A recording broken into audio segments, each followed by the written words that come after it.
Não, não começou a gravar, não. Agora sim. Tá. Aí você começa? Você mesmo. Tá bom. Boa noite a todos. Meu nome é Silvano Severino Dias, sou professor de filosofia e doutorando do programa de filosofia da tecnologia orientado pelo professor Jairo e participante do grupo Soberania Nacional. Sejam todos bem-vindos à terceira sessão do Fórum Internacional Atlântico Sul, um sistema de economia política. O tema de hoje será a criação de um sistema internacional de economia política do Atlântico Sul e ficará a cargo do professor Denis Moll. Denis Moll é diretor de assuntos ibero-americanos do Instituto Chile e da revista Executive Intelligence Reviews, fundada em 1974 por Lyndon LaRouche. Nasceu nos Estados Unidos e morou 14 anos na cidade do México. Estudou na Universidade de Houston, da Pensilvânia, formando um louvor em Economia e Filosofia. Proferiu várias palestras e conferências em diversos países sobre temas relacionados à economia política internacional. É coautor de vários livros, como A Nova Rota da Seda se torna a ponte terrestre mundial, um futuro compartilhado para a humanidade, em 2018. E a integração ibero-americana, como criar 100 milhões de novos empregos para o ano 2000, em 1996. Vive próximo a Washington, do distrito de Washington.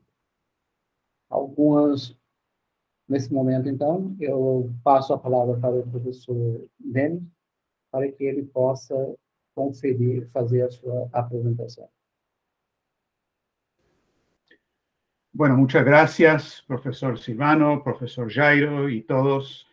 Para empezar, obviamente no estoy hablando en portugués, estoy hablando en español y les pido disculpas y gracias por su paciencia, pero les aseguro que es mucho mejor que escuchen mi español que mi portugués, que no existe. Entonces, con eso de pequeña introducción, muchas gracias. Siempre me da mucho gusto estar con ustedes. El tema que voy a tratar hoy es sobre el desarrollo de un sistema internacional de economía física en el Atlántico Sur. Y el título que le he puesto es El desarrollo del Atlántico Sur pasa por el Pacífico. Y voy a explicar por qué.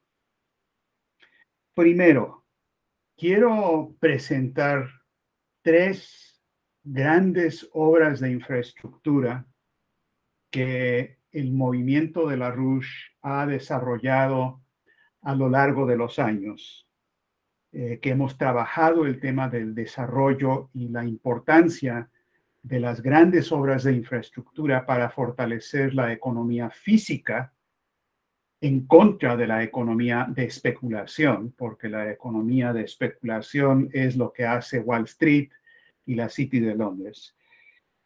Y he escogido 3 proyectos que tienen que ver con el Atlántico Sur y muy particularmente con Brasil.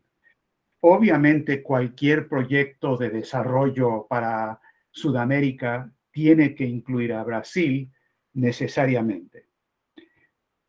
He escogido estos 3 y voy a poner algunos mapas y datos en la pantalla para mejorar la presentación de lo que quiero presentar hoy. Vamos a empezar con, compartir la pantalla y voy a tratar de asegurar que sea el máximo de tamaño para ustedes. Un segundo. Eso. Ok. Es importantísimo que los países de Sudamérica tengan por fin, después de centenares de años, un gran sistema ferroviario en todo el continente para lograr el desarrollo industrial y científico de todo el continente, especialmente del interior del continente. Como muchos de ustedes saben, el desarrollo que ha habido a lo largo de las décadas en general ha sido de ferrocarriles que van solamente de las minas hasta los puertos para exportar los productos, ganar dólares y pagar la deuda.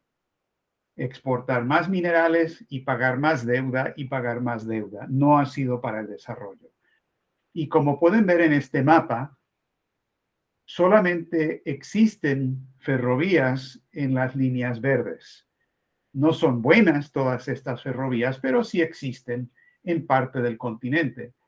Pero lo que no existe, pero se debe desarrollar, es toda una red ferroviaria en todo el continente, en particular para cruzar del Atlántico al Pacífico, del puerto de Santos, en el Atlántico de Brasil, ya sea por la ruta norte que pasa por Santa Fe do Sul, Cuiabá, Portoello, y luego cruzando a Pucallpa, en Perú, por el pase de Porcuya, que es la parte más baja de los Andes en toda Sudamérica, y de ahí a Saramiriza, que es donde es el pase de Porcuya, y luego al puerto de Paita, en el norte de Perú. Es una ruta que abriría posibilidades de desarrollo e integración en todo el continente. China ha propuesto no solamente hacer el trabajo de ingeniería y de construcción ferroviario, porque ellos son los expertos en ferrocarriles de alta velocidad, sino que han ofrecido financiar todo este proyecto. Obviamente había un gran interés de los BRICS con esta integración con China, India y Rusia en el gobierno anterior, pero con el gobierno actual en Brasil ese interés ha bajado o desaparecido. En Perú hubo cierto interés, pero también han habido dificultades políticas. Pero también hay otras rutas que irían pasando por Bolivia, Santa Cruz, conectar a La Paz y al sur de Perú. Todas las rutas de la perspectiva de ingeniería son óptimas, son buenas y son factibles. Y lo importante de este tipo de orientación es que abriría el continente entero al desarrollo industrial, pero lo más importante aquí es que habría que integrar este proyecto ferroviario.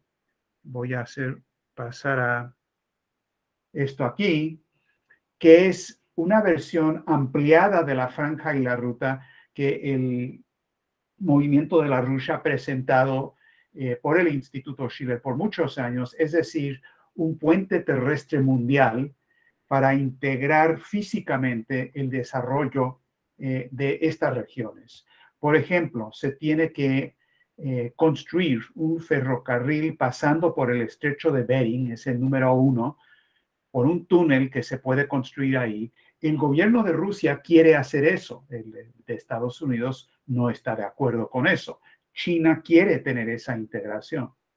También es muy importante abrir por fin el tapón de Darién en Panamá y Colombia para tener toda integración de un ferrocarril de alta velocidad que pase por Centroamérica, México, Norteamérica y cruzar hasta integrarse con el puente terrestre eurasiático. El motor de la economía mundial en este momento está en Asia, no está en el sector del transatlántico. Hay colapso de la economía física en Estados Unidos y en Europa. El lugar donde hay crecimiento y desarrollo es China y la región que se conecta a través de la franja y la ruta. Ahora, la idea de estos corredores ferroviarios no es nada más conectar de un punto a otro punto en estos ferrocarriles, sino tener corredores de desarrollo de 100 kilómetros de lado y lado de cada parte de de cada parte de estas vías férreas que tendría procesos de desarrollo industrial, conexiones de fibra óptica, ciudades desarrolladas con tecnología avanzada, etcétera, etcétera. Obviamente esto no funciona ni puede ocurrir bajo el sistema actual del Fondo Monetario Internacional, del FMI, que, bueno, a veces la gente dice que el FMI es Fondo Monetario Internacional, pero yo sé, como me han explicado algunos amigos brasileiros, que FMI realmente quiere decir Fome, Miseria, Inflação. Y yo creo que eso es muy cierto. Con el sistema actual de Wall Street y la City de Londres, todo esto es imposible. Pero este tipo de gran obra, de grandes proyectos, es fundamental y se tiene que lograr un cambio de sistema para tener ese tipo de desarrollo. Un segundo ejemplo, un segundo caso de un proyecto, de gran proyecto de desarrollo para la región es el siguiente, que es el de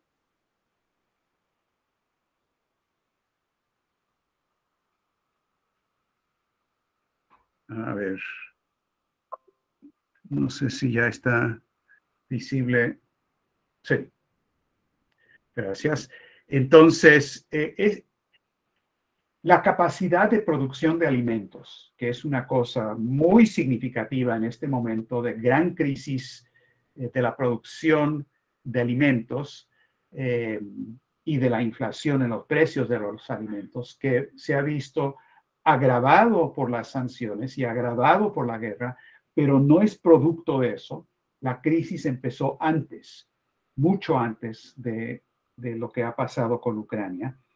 Pero tenemos una situación donde ahora, por ejemplo, el Banco Mundial dice que hay 1.700 millones de personas que van a pasar hambre, sí, 1.700 millones, billón en portugués, que van a pasar hambre este año, que puede pasar a hambruna e inanición. Casi 2.000 millones de personas, la cuarta parte de la población mundial, especialmente en África y otros lados. Es fundamental aumentar la producción de alimentos y garantizar que los países que ahora no tienen el dinero y el crédito para poderlo comprar, tienen y pueden hacerlo. Ahora, es factible a nivel mundial duplicar la producción de alimentos y uno de los lugares más importantes para esto es el continente de Sudamérica. Y hay dos regiones en particular que son muy aptos desde la perspectiva de la agricultura poder hacerlo. Primero es el área de los llanos orientales entre Colombia y Venezuela, que es una región que lo que hace falta son fertilizantes y, muy importante, la infraestructura de ferrocarriles. Si no hay desarrollo ferroviario, no hay infraestructura, esto no puede funcionar. Y en el caso de los llanos orientales de Colombia y Venezuela, es una región que tiene 50 millones de hectáreas, de las cuales se pueden cultivar 15 millones. Esto es muy importante, pero es poco comparado con el cerrado brasileño. El cerrado tiene un potencial de producción de alimentos gigantesco, enorme. Hoy hay cierta producción, más que nada de soja, por parte de las grandes transnacionales que exportan para ganar divisas, pero es un área que tiene un potencial de producción tremendo. El cerrado es el 24% del área total de Brasil. Tiene un total, una región de 846 millones de hectáreas. De esta región se podrían utilizar aproximadamente 50 millones de hectáreas para cultivo. Es decir, para ver si corregí bien lo que estaba diciendo. El área total de Argentina, el área total de Brasil, 846 millones de hectáreas. La región del Cerrado, 205, de los cuales 50 millones de hectáreas se pueden cultivar. Ahora, se requiere no solamente fertilizantes, se tiene que hacer ahí un poco lo que se hizo en la región muy productiva del medio oeste de Estados Unidos, por ejemplo, Iowa y otros lados, que son insumos importantes de lima y otros químicos porque tiene un potencial agroclimático tremendo. En esta región pueden haber 2 o hasta 3 cosechas por año. Ahora, hicimos un cálculo en el 2008. No sé si pueden ver eso por el tamaño en esta pantalla. Pero hicimos el siguiente cálculo de lo que podría lograrse en producción de alimentos en términos de economía física. Hoy en toda Iberoamérica tiene una superficie total de 2.058 millones de hectáreas y solamente se cultivan 51 de esos millones. Y la producción total, esto en el 2008, no creo que ha cambiado mucho hasta la fecha, se producen 160 millones de toneladas de granos, se importan otros 40 millones de toneladas y el consumo total en el 2008 era de 200 millones. Ahora, tomando en cuenta el nivel de pobreza y de hambre que existía en Iberoamérica hace 15 años, 14 años, que era del 40 a 50% de la población, hoy es mucho peor con la crisis, nosotros calculamos que se requería aproximadamente 260 millones de toneladas para no tener hambre en el continente. Y con los proyectos que diseñamos para las llanuras orientales y el Cerrado, tomaría aproximadamente una década en términos de toda la producción de ferrocarriles, de integración, de infraestructura, fertilizantes y demás. Y por lo tanto, con el aumento de la población en una década, como pueden ver aquí, la producción total, consumo total, tendría que ser 350 millones de toneladas de granos, más o menos, para no tener hambre. Ahora, el aumento de los grandes llanos de Colombia y Venezuela sería de 60 millones, del Cerrado aproximadamente 210 millones, con algo parecido en México, que es un programa que no voy a discutir ahora, pero lo podemos abordar. Se podría producir en total de estos proyectos 290 millones por encima de la producción total de 160. Es decir, existe la capacidad físico-económica para producir 450 millones de toneladas de granos en Iberoamérica, un aumento de 281% sobre lo que se produce hoy. Ahora, ¿por qué no ha ocurrido? ¿Cuál es el problema? No hay ningún problema técnico, no es un problema de ingeniería, no es un problema de posibilidades, es un problema financiero, es un problema del sistema financiero internacional.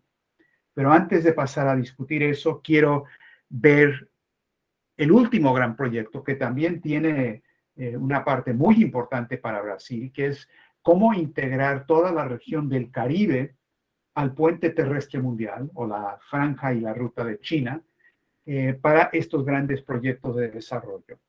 Y además de las rutas marítimas que se pueden ver aquí y además de los grandes puertos industriales que se deben construir, como en Ponce, Puerto Rico, en Mariel, Cuba y demás, la cosa clave para el desarrollo de cualquier país y cualquier región es aumentar la capacidad productiva de la fuerza laboral.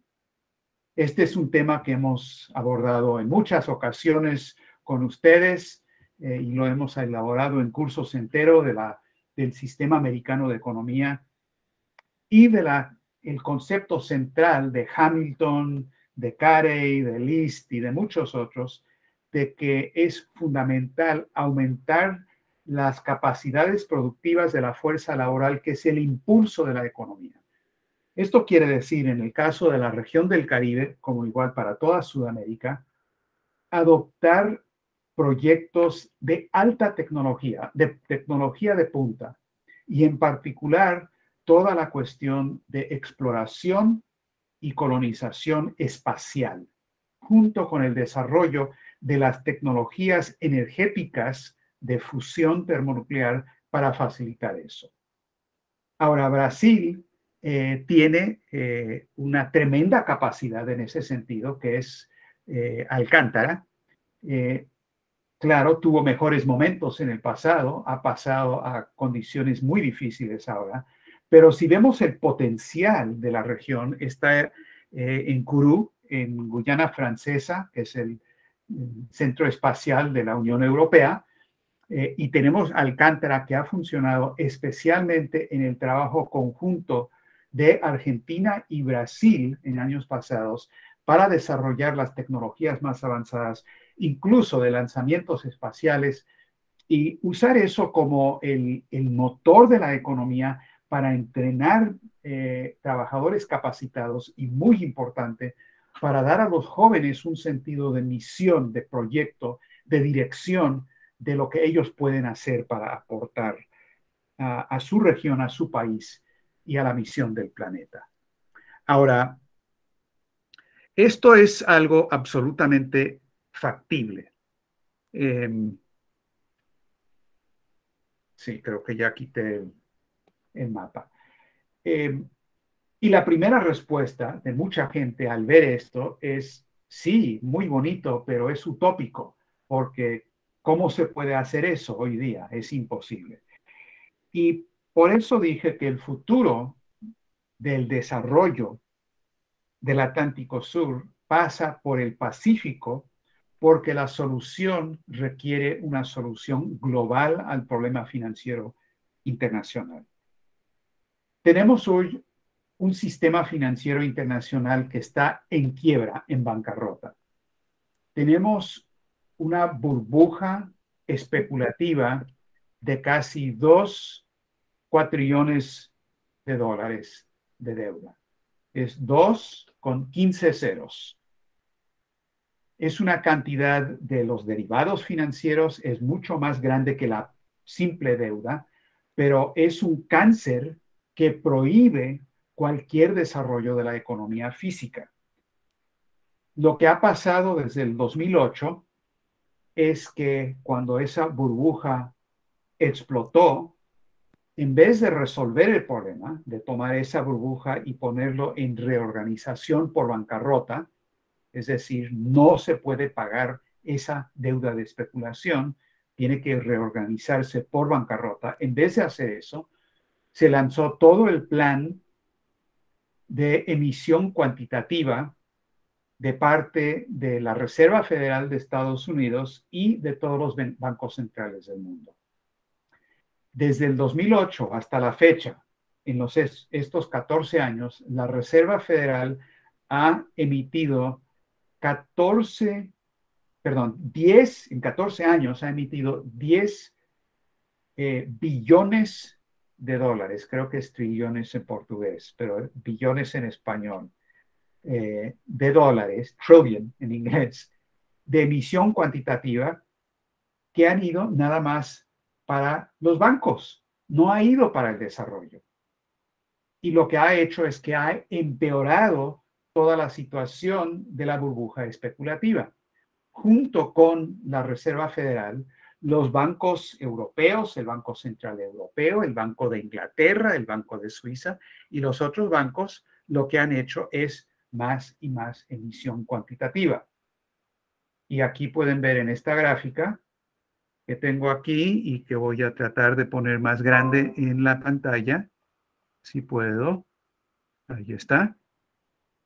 La emisión cuantitativa que hoy llega casi a 30 billones de dólares, que es un absurdo, porque lo que ha hecho es que en vez de reducir la burbuja de deuda cancerosa de derivados, ha crecido.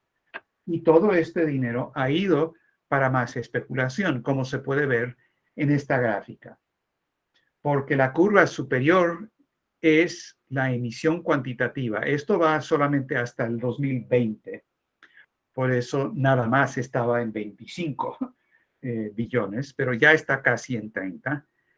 Como pueden ver, los depósitos bancarios aumentaron, es decir, los bancos centrales regalaron dinero a la banca especulativa, pero el dinero no se prestó, no se usó para los préstamos comerciales productivos al consumidor, al productor.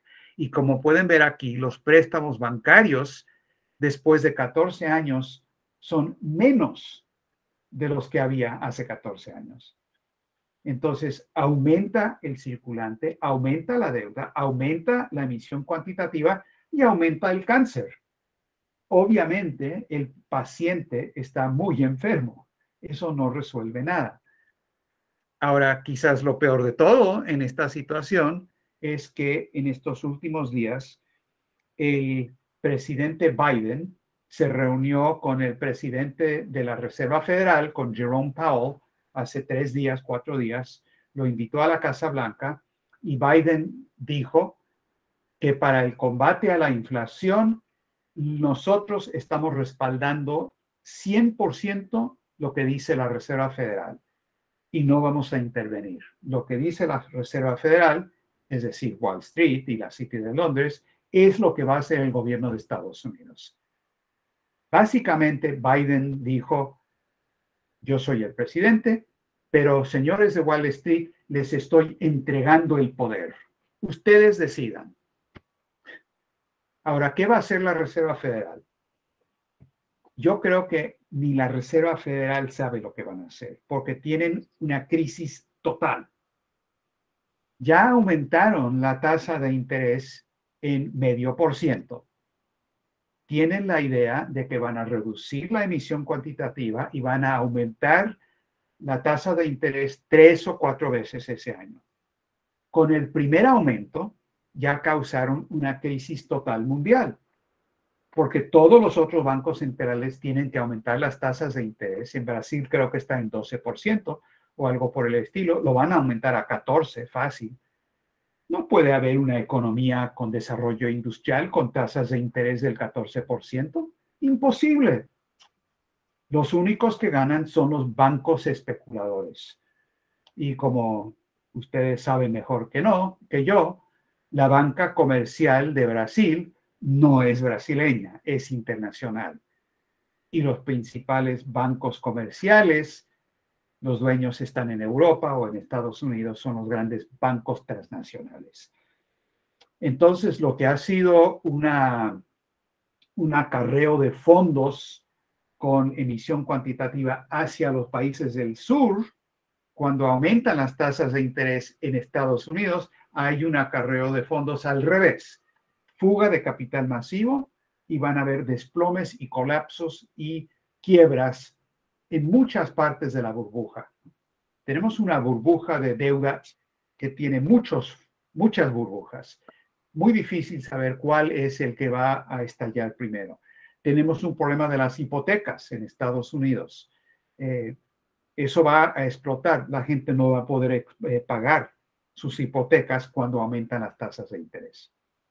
Entonces, tenemos una situación donde la emisión cuantitativa ha ayudado a crear una hiperinflación mundial, primero en los agregados financieros y ahora en los productos básicos de consumo. Esto no es producto, el precio de los alimentos o del petróleo no es producto de oferta y demanda. Los precios no se establecen con oferta y demanda. Eso es un cuento para niños que nos cuentan en las facultades de economía. Los precios son establecidos por la especulación en los mercados financieros spot y de especulación futura. Petróleo, alimentos, todo. Entonces, lo que ha pasado es que la burbuja de los agregados financieros ahora se ha extendido como una pandemia a los productos de consumo básico elemental de la población. Comida, petróleo, gas natural. Y hay una crisis total, política y económica y demás, con un solo aumento de 0,5%. Ahora, además de lo que ha hecho Powell, el presidente de la Reserva Federal, hay dos indicaciones muy interesantes que les quiero mencionar. Primero, el presidente del Banco Federal de la Reserva Federal de Atlanta, que es un tal Bostic, él es conocido como muy halcón. Él es el que dice, no, hay que pisar el freno duro. Él dijo, sí hay que tener aumentos hasta septiembre, pero en septiembre tenemos que soltar las riendas de nuevo para que haya emisión cuantitativa, caer con las tasas de interés, porque si no, todo se va a ir a la bancarrota. Esto lo dijo un halcón. Pero luego, por el otro lado, está lo que dijo William Dudley. Dudley es el expresidente de la Reserva Federal de Nueva York. Y como ustedes saben, de todos los 12 bancos de la Reserva Federal, el de Nueva York es el más importante. Dudley fue presidente ahí por 12, 14 años. Fue la persona clave en toda la decisión del cambio de régimen monetario a nivel internacional, junto con Mark Carney. Dudley dijo hace 2 semanas, no, lo que dice Powell no es suficiente. No podemos aumentar las tasas de interés un poquito cada vez. Tenemos que aumentar las tasas de interés hoy a 5 o 6%. Es decir, ir de 0 a 5%. Ahora, díganme ustedes qué va a pasar en Brasil, qué va a pasar en Sri Lanka, donde la gente ya se está muriendo de hambre porque no pueden importar comida. ¿Qué va a pasar en Pakistán? ¿Qué va a pasar en Nigeria? ¿Qué va a pasar en todos lados? Pero eso es lo que propone Dudley. Es decir, estamos en un proceso de desplome total de la economía física, mientras que hay una burbuja cancerosa impagable. ¿Cómo tener desarrollo en el Atlántico Sur? Bueno, hay una discusión que se está llevando a cabo en el Pacífico, los países del Pacífico, para reemplazar el sistema en bancarrota del dólar, porque como han dicho los rusos y los chinos también, ahora el dólar es una moneda tóxica. ¿Quién quiere tener dólares o depósitos en Estados Unidos si mañana, si no haces lo que ellos te dicen, te pueden robar todas tus reservas? Si la Reserva Federal o el gobierno de Estados Unidos mañana le dice a Brasil, por favor, queremos que nos entreguen todo el Amazonas, y si Brasil dice no, Estados Unidos puede congelar, es decir, robar todos los depósitos del Banco Central de Brasil en Estados Unidos y Europa. Es lo que hicieron con Irán, es lo que hicieron con Venezuela y es lo que acaban de hacer con Rusia con 300.000 millones de dólares. Entonces, es cierto, esto es tóxico y los países de Asia están trabajando sobre el tema. Concretamente, y esto es lo que tiene que saber todo patriota que quiera soberanía nacional en todo país del sur, es trabajar junto con y hablar con la gente que está trabajando sobre este tema. Les quiero mencionar lo que están hablando en la Unión Económica Eurasiática, que es la agrupación de países que trabaja con Rusia.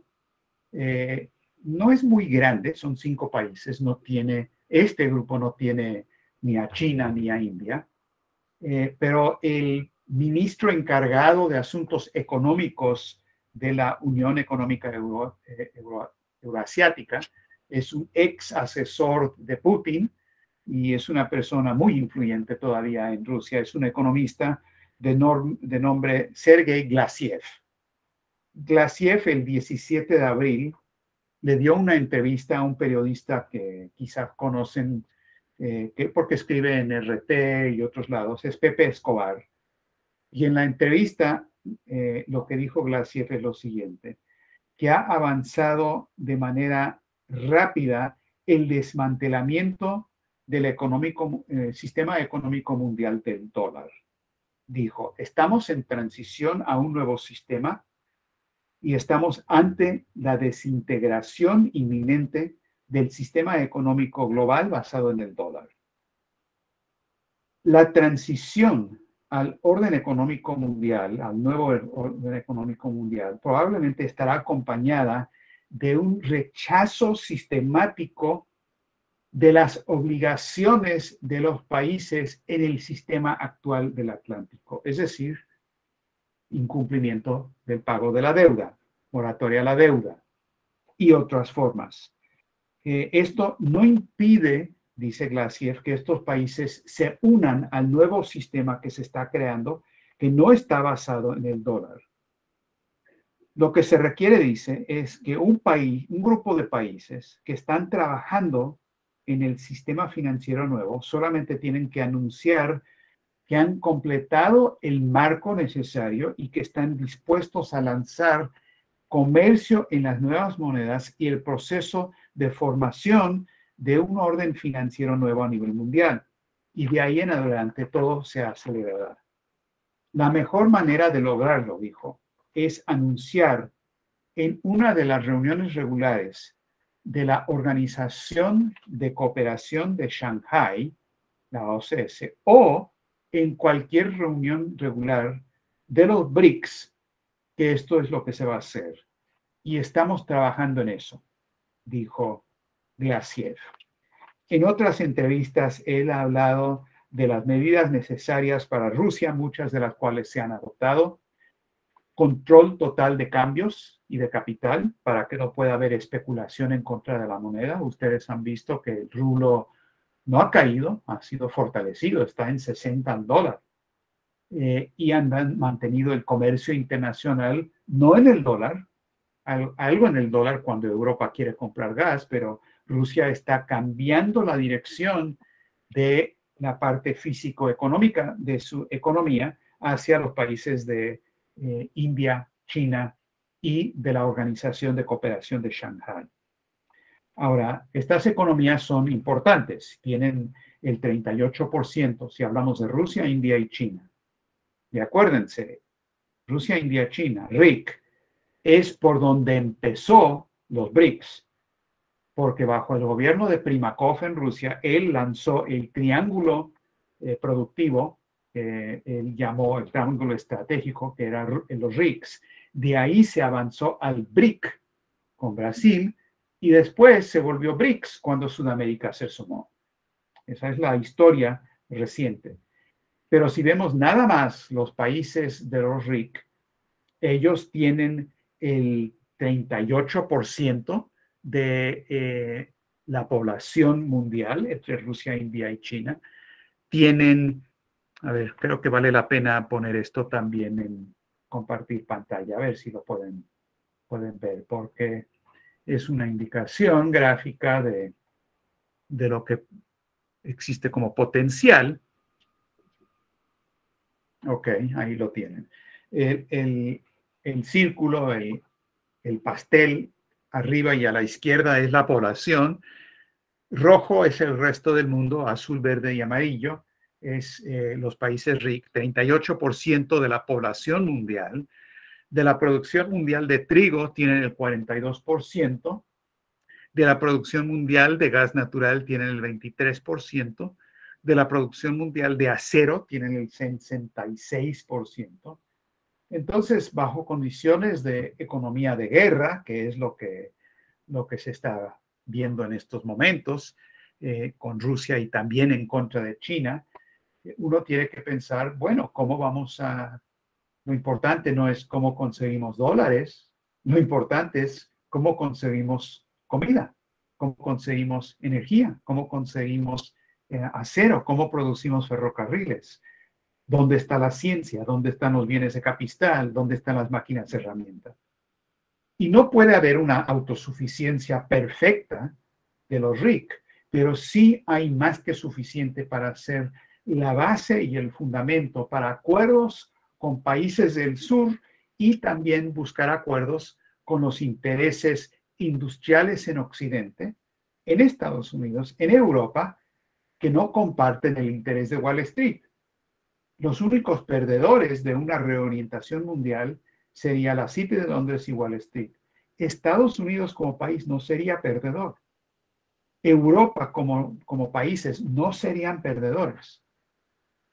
Y esto es muy importante para pensar cuál es la estrategia requerida. Entonces, hay una situación, por lo tanto, en que esta unidad que está proponiendo Glacier y que ya está ocurriendo por reacción a las sanciones y la guerra económica lanzada, es algo fundamental y a lo que yo recomiendo que los países del sur se deben unir.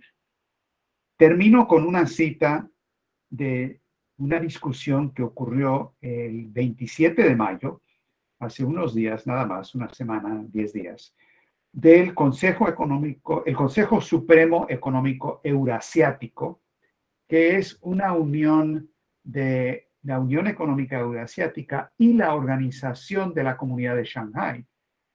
Ahora, la Organización de la Comunidad de Shanghái, eso sí es muy grande, eso es Rusia, China, India, Pakistán, todos los países de Asia Central, Irán forma parte como observador. Es decir, esto es grande. Y lo que hablaron fue exactamente este tipo de cooperación.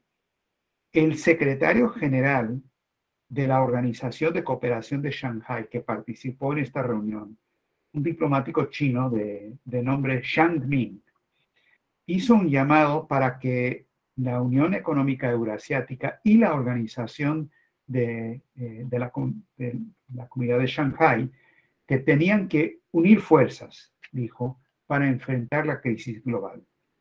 Y dijo lo siguiente, esta es una cita: la población de la OCS es más de 3.000 millones de personas.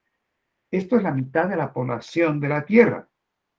Si utilizamos nuestros recursos, deberíamos cooperar con el mundo entero para promover los mercados nacionales de cada país.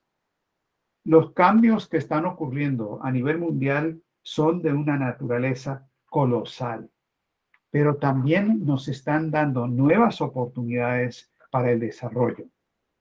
Como participantes importantes en el proceso global, la Unión Económica Eurasiática y la Organización de Cooperación de Shanghái se deben unir, porque solamente al unir fuerzas seremos capaces de construir un nuevo orden mundial. Cierra la cita.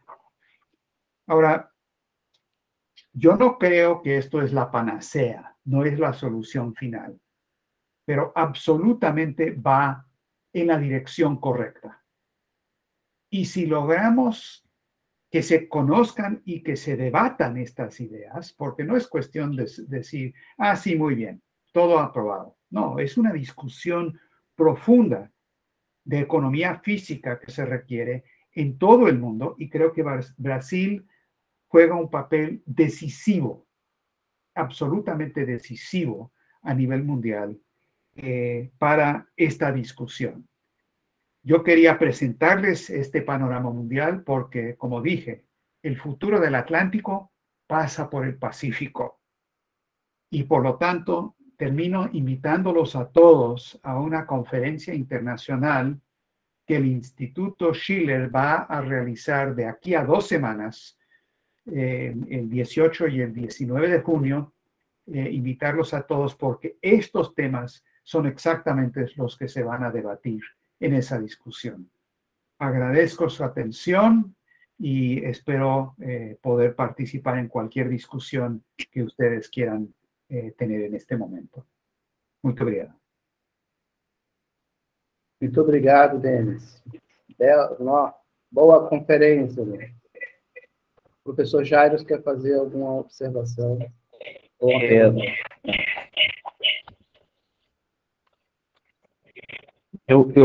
Dessa vez eu vou quebrar, vocês estão me escutando, vou quebrar o protocolo e perguntar em primeiro, porque eu acho que a sua comunicação foi muito importante, e aí é importante a gente colocar a diferença e o que nós estamos pensando e o que a gente quer pensar na sequência, e quando a gente estabelece com amigos como vocês diferenças, é fundamental para a gente poder aprofundar o nosso diálogo. Bom, eu começaria falando 5 minutinhos, é que você disse que o desenvolvimento do Atlântico passa pelo desenvolvimento do Pacífico. A nossa ideia, eu estava trabalhando esses dias aí, esses dois projetos que você falou, o projeto de produção alimentar e o projeto de infraestrutura ferroviária, principalmente o projeto de infraestrutura ferroviária, é uma discussão da geopolítica brasileira, começa com travassos. O Golbery também tinha essa visão de que o Brasil devia voltar-se para si, então tinha uma concepção continentalista da projeção estratégica do Brasil. A projeção mundial do Brasil passaria por uma integração e uma volta sobre si, e isso implicava uma construção de infraestrutura. E aí, quando você diz isso, esse projeto também implica que o Brasil os polos industriais que estão ligados nesse polo ferroviário, implica que o Brasil vai participar de cadeias produtivas mais globais, fundamentalmente cadeias que têm a ver com a direção econômica da China, como você diz, do Pacífico. E aí a ideia nossa aqui é colocar isso como um problema e dizer o seguinte: é possível que nós criemos um projeto de infraestrutura, um projeto de desenvolvimento, um projeto industrial que tenha como foco a maritimidade, quer dizer, o mar Atlântico, enquanto uma bacia econômica autônoma.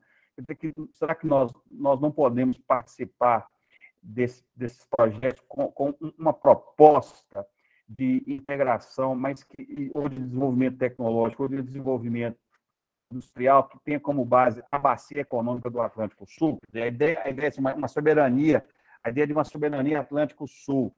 Quer dizer, então, não apenas participar de uma integração, de um projeto econômico que tem como foco o Pacífico, mas nós mesmos, o Atlântico Sul, enquanto um sistema autônomo, um sistema econômico autônomo, um sistema de economia física.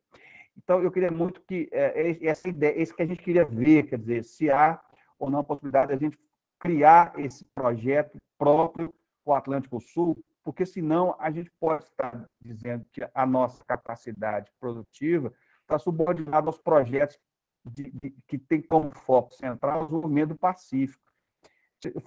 Foi muito extenso, mas a ideia é o fórum tentar ver se nós não temos a possibilidade de criar uma proposta, uma outra rota, um outro tipo de rota, outro tipo de integração que tenha como foco o mar. Mas aí você fica à vontade para responder o que você quiser, era só para poder ver como é que a gente está pensando, e talvez a gente estava pensando errado, é por isso que a gente chamou vários colegas de várias áreas para pensar. Tá bom? Mas muito, muito bom, excelente, parabéns, viu? Perfecto. Muy buena pregunta, muy buena cuestión fundamental. En parte es una cuestión de estadismo, de estrategia militar. Si un país, cualquier país, está en condiciones en que un enemigo exterior está tratando de aniquilarlo, destruirlo, es imperativo para poder tener soberanía nacional, parar ese enemigo, destruir ese enemigo. Si uno quiere tener desarrollo de Brasil o ampliándolo a la cuenca, la vacía del Atlántico Sur, bajo las condiciones internacionales actuales, necesariamente eso se tiene que combinar inmediatamente, no después en la secuencia, y aquí quizás tengamos una diferencia, inmediatamente en una alianza de potencias y fuerzas políticas internacionales que puedan parar al enemigo que está tratando de destruir a todas las naciones del planeta. Estamos en una situación, Jairo, donde se ha desenmascarado la fea cara del imperio angloamericano que Lyndon LaRouche siempre dijo que estaba ahí. Como sabes muy bien, porque has estudiado los escritos de LaRouche, sabes que no exagero cuando digo que hace 50 años, en 1971, Lyndon LaRouche pronosticó que si no había un cambio de la dirección fundamental de la economía del sector del transatlántico para dejar a un lado la especulación y a favor del desarrollo, si se seguía en defensa de la especulación y reduciendo el nivel de vida y imponiendo austeridad del Fondo Monetario Internacional, LaRouche dijo hace 50 años, esto va a terminar en fascismo y guerra mundial. Y hoy lo que estamos viendo es que ese pronóstico de LaRouche se está cumpliendo. Tenemos un sistema mundial, por eso tomé unos momentos para hablar del sistema mundial. Eso no es algo que ustedes los brasileños pueden decir simplemente, bueno, eso es afuera. Eso no es afuera. Esos 2.000 billones de dólares de cáncer están adentro, están en Brasil, están en todas las naciones. Brasil no puede tener desarrollo soberano y tampoco el Atlántico Sur con ese cáncer. No puede, aunque tenga muy buen deseo de hacerlo. Por lo tanto, lo que se tiene que hacer simultáneamente, a la vez, es un poco la idea de Nicolás de Cusa, de la coincidencia de los opuestos. Parece que es algo opuesto el desarrollo nacional soberano y el desarrollo de todas las naciones en cooperación estratégica, pero no son cosas opuestas. Tiene que haber una alianza de naciones soberanas, como en la Paz de Westfalia, todas agrupadas en torno a cambiar por completo el sistema del cáncer. Mira la situación de Rusia y de China. Esto es lo que le espera a Brasil. ¿Tú crees que si Wall Street logra lo que están haciendo con Rusia y con China, porque la intención con China es la misma, con Taiwán y con el desacoplamiento, es guerra económica para destruir a China? Lo han dicho, lo dijeron en la Fundación Henry Jackson del Reino Unido. Sobre Rusia, lo dijo RUSI, el Russia United Services International, que es la agrupación más vieja, el think tank más viejo de información de think tank británicos, donde Malcolm Chalmers dijo, lo que estamos haciendo con Rusia es lo que se hace cuando se quiere hervir a un sapo. No sé si es igual en portugués o no. Un sapo es un frog en inglés, ¿sí? Es igual. Todo el mundo sabe el cuento, ¿verdad? Si uno quiere comer sopa de sapo, uno no pone el agua a hervir y luego tira el sapo. No, el sapo salta.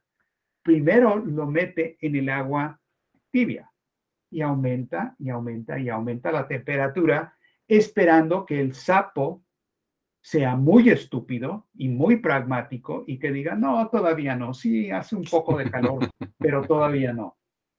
Pero ya cuando decide, no, me están tratando de matar, ya es demasiado tarde, ya es sopa y ya no es sapo. Entonces, lo que dijo Chalmers de RUSI es exactamente eso, con esas palabras, no lo estoy inventando. Él dijo, la estrategia es la de hervir el sapo ruso y queremos provocar una confrontación nuclear con Rusia en Crimea, como ocurrió en Cuba. Lo dijo, es público. Y esa es la estrategia. Entonces, ¿creen ustedes que si quieren y tienen la intención de destruir y aniquilar a Rusia y a China, que van a permitir que Brasil o que el Atlántico Sur tenga un área autónoma de soberanía cuando sigue existiendo ese cáncer? Imposible. Si fueran tiempos normales, si tuviéramos un sistema internacional diferente, estaría 100% de acuerdo con lo que dice Jairo. Pero con todo respeto, pero tengo que hablar con franqueza, esa estrategia va a perder. Tiene muy buenas intenciones, el objetivo es excelente, pero va a perder. Porque el enemigo es mundial, está desesperado, está en una crisis sistémica de destrucción. Y si Brasil no se asocia ya con los otros países y las otras fuerzas que están trabajando para cambiar este sistema por completo, todos vamos a desaparecer. Y eso se aplica a mi país. Yo soy de Estados Unidos. Estados Unidos es supuestamente la superpotencia del mundo. Pero los intereses financieros de Londres y Wall Street están destruyendo mi país. La gente no puede comer, no hay trabajo. La gente está saliendo de la fuerza laboral. La única razón por la que hay una caída en la tasa de desempleo es porque la fuerza laboral se ha reducido. La gente no puede trabajar, no quiere buscar trabajo. Claro, si reduces el tamaño de la fuerza laboral, es una magnífica manera de aumentar la tasa, de reducir la tasa de desempleo. Todo el mundo sabe eso. Eso es aritmética. Pero la gente está viviendo miserablemente. Tenemos una epidemia o una pandemia de drogas. Tenemos destrucción cultural, tenemos asesinatos masivos por todos lados. Los jóvenes no tienen futuro. La culpa la tiene Wall Street, la tiene la City de Londres. Estados Unidos no tiene futuro si no cambiamos este sistema. El interés de Estados Unidos está también en esta alianza mirar hacia el Pacífico. Lo digo como metáfora, ¿no? Es mirar a la alianza mundial de fuerzas y naciones soberanas para derrotar este enemigo, porque si no lo hacemos, todos vamos a formar parte de la sopa de sapos. Y luego, cuando encontremos y descubramos que el Lyndon LaRouche siempre tuvo razón, va a ser demasiado tarde. Estamos aquí para advertirles y sonar la alarma, hablando con la franqueza entre amigos, que hay que saltar de esa agua hirviendo ya. Y la única manera de hacerlo es con este tipo de orientación internacional. Si Brasil no cambia su sistema bancario y financiero, imposible tener desarrollo hacia adentro. Imposible, con todos los buenos proyectos del mundo. Saquen todos los proyectos del Banco Nacional de Desarrollo y Social, del BNDES. Saquen todos los proyectos magníficos de Petrobras. Utilicemos todo eso. Defendamos la soberanía. Defendamos a Electrobras. Defendamos a Petrobras. Paremos la privatización. Si no hay un cambio total del sistema bancario de Brasil, nada va a ocurrir, porque con tasas de interés del 12 o 14% no pasa nada. ¿Y quién es esa banca? ¿Quiénes son los banqueros brasileños? Son europeos, son estadounidenses, es Wall Street, es la City de Londres. Por eso digo, y perdón que dé una respuesta tan larga, Jairo, pero creo que es el centro, lo que has planteado es el centro clave. El cáncer, amigos, lo tienen adentro, no está nada más afuera. Y por lo tanto, la estrategia, como cualquier médico sabe, cualquier oncólogo sabe, hay que extirpar el cáncer o si no el paciente se va a morir. Silvano, permítame nada más chamar a atenção de todo mundo ao nome da conferência nossa hoje em 2 semanas. Pus isso no chat, um pouco para cima, um momentinho. Se vocês podem... assim, o nome da conferência em junho 18 e 19, não pode haver paz sem a reorganização por falência do sistema financeiro transatlântico moribundo. E temos aqui posto o link para isso. Encorajo a todos vocês a fazer assim, registrar-se e passar, ou seja,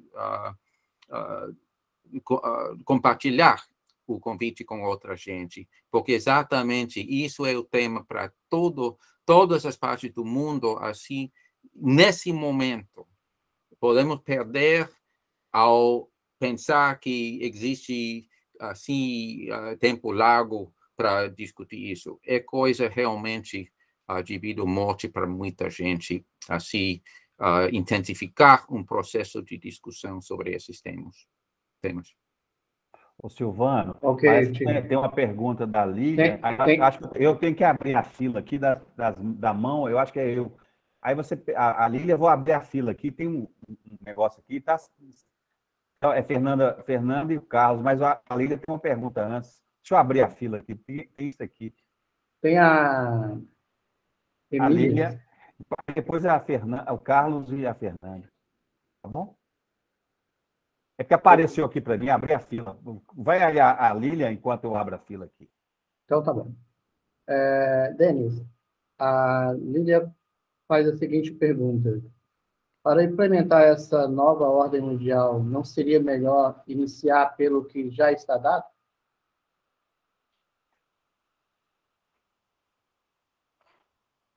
Você está com... Sí, estaba silenciado. Con lo que está dado, depende. ¿Qué quiere decir eso? ¿Qué cosas están dadas? ¿Con el sistema actual? No. Não, ela fala negócio das ferrovias, né? Das ferrovias, que as ferrovias elas não foram construídas ainda, né? É uma proposta, né? Algumas estão concluídas, né? Essa que você colocou no mapa lá. E as outras em vermelho, não, né? São propostas, né? Então, acho que é nesse sentido que ela está falando. Isso, Sí. obrigado, Jair. Sí, creo que, bueno, es interesante. Cuando hicimos el estudio de los ferrocarriles, algunos de los ferrocarriles que existen casi no son ferrocarriles. Son folclóricos, son turísticos, no son industriales, son de una sola vía, no es de doble vía. No son ferrocarriles de alta velocidad, como construye China, que deberían ser, y luego también deben haber ferrocarriles de levitación magnética, como ya se están empezando a construir, que es todavía más avanzado, es mucho, mucho mejor. Eso, definitivamente para pasajeros, para carga, es un poco más complicado, pero también lo que vimos cuando investigamos el caso es que los ferrocarriles que existen hoy día, en general en Sudamérica, tienen un ancho de vía o trocha, no sé si se dice igual en portugués, se dice igual el tamaño, la distancia entre las rieles del ferrocarril. Se llama en español el ancho de vía o la trocha. Es diferente en cada país.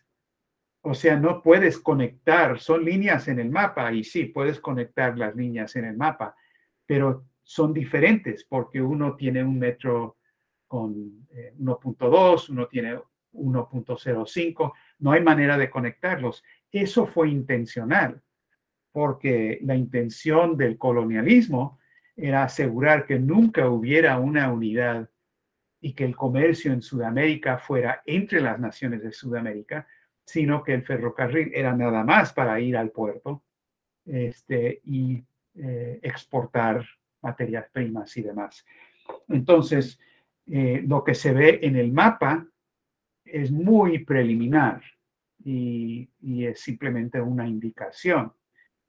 Obviamente uno tiene que tener ferrocarriles de alta velocidad, tienen que tener la misma trocha o el mismo ancho de vía para que pueda haber un movimiento continuo entre los países, para tener comercio entre, qué sé yo, entre Brasil y Perú, entre Brasil y Venezuela para tener integración industrial, para que el mercado brasileño pueda producir para Bolivia, etcétera, etcétera. Entonces, eso es parte de todo el proyecto. Entonces, empezar con lo existente, sí, pero hay que tener en cuenta que algunas de las cosas que parecen que existen requieren mucho trabajo todavía. Ahora, hay trabajo en ingeniería que se ha hecho, en particular en España, con la compañía Talgo y otros que son expertos en ferrocarriles, trenes de alta velocidad, donde Talgo ha creado también un mecanismo tecnológico para cambiar el ancho de vía de la locomotora y de los carros en el momento en que se están moviendo, para poder, por ejemplo, cambiar el ancho de vía para poder pasar, porque, por ejemplo, el de Rusia es diferente al de Europa, el de Polonia es diferente, el de China es diferente. Por eso cuando China exporta por ferrocarril a Rusia y pasa por Tayikistán, otros lugares, son dos ferrocarriles diferentes, dos trenes diferentes. Llega a la frontera y no puede seguir. En el mapa, claro, la línea está ahí, pero el ferrocarril físicamente no puede seguir. Entonces, ese es un problema muy grande. Claro, lo construyeron así para que no hubiera una invasión de China a Rusia. Hay muchas razones. Sí. Pero hay ese tipo de cuestión. Entonces, estas son preguntas bien interesantes que hay que estudiar concretamente en cada caso. Pero sí se puede y se debe construir utilizando lo que existe, pero también reconociendo que en algunas áreas hay que reconstruir todo desde abajo, desde el comienzo. É.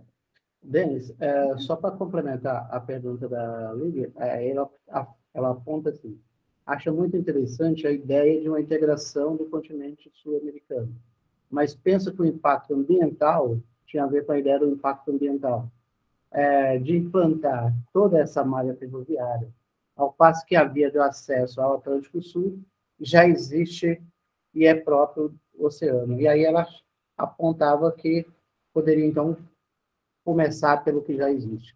Aí eu gostaria que você fizesse o comentário depois, complementasse, né? Mas com a fala da Fernanda, depois o Carlos faz uma outra pergunta para você. Então, Sí. a Fernanda primeiro.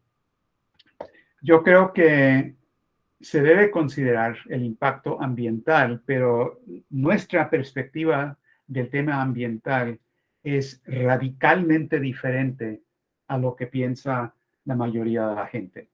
No compartimos la orientación del movimiento ambientalista a nivel internacional. Pensamos que la solución a los problemas de contaminación que sí existen es ir hacia adelante con tecnologías y no hacia atrás. Por ejemplo, en energía, sería un error terrible regresar a tecnologías del pasado como la energía solar, la energía eólica, en vez de avanzar hacia la fusión termonuclear. ¿Por qué?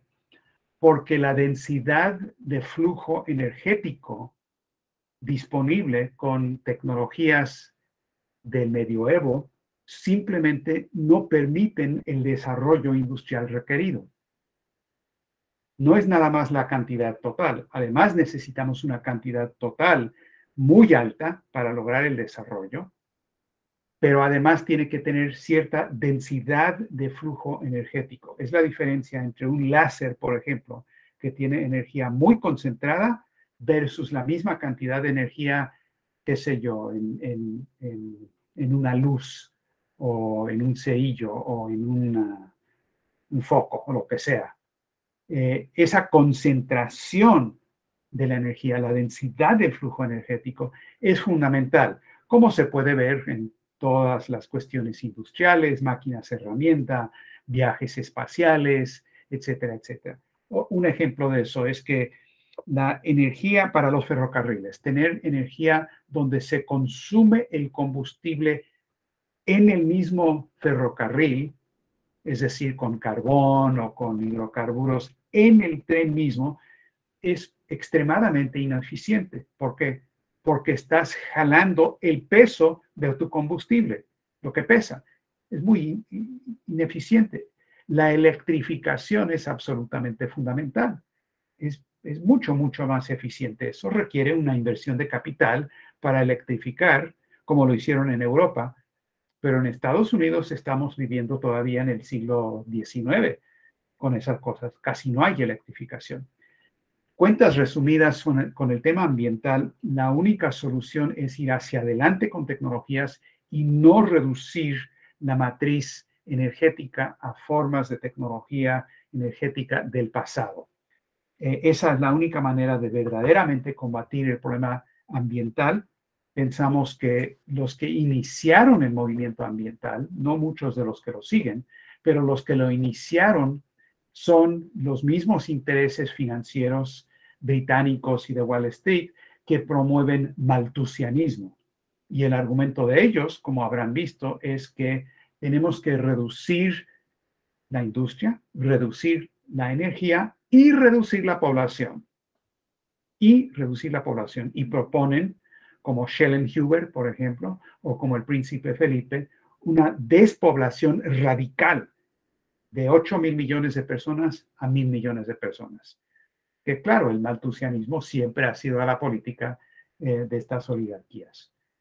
Entonces, es una pregunta que contiene muchos aspectos del problema ambiental. Si lo vemos desde esa perspectiva de desarrollo de más tecnologías, sí, pero no para ir al pasado. Silvano, me permite um comentário a outra parte da pergunta da Lilian, sobre isso ao passo que a via de acesso do Atlântico Sul já existe, é o próprio oceano. Obviamente, o transporte marítimo é muito, muito importante, mas o senhor Lyndon LaRouche sempre enfatizou,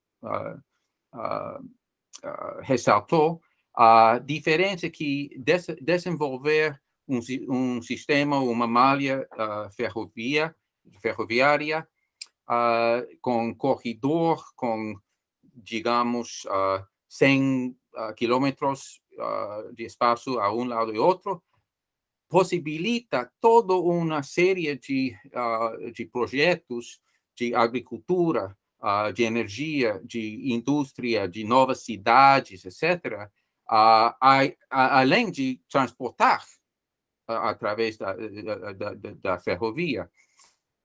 Quando passa barco pelo oceano, deixa uma trilha de água, mas não existe nenhum corredor de desenvolvimento. Assim que, sim, é totalmente necessário grandes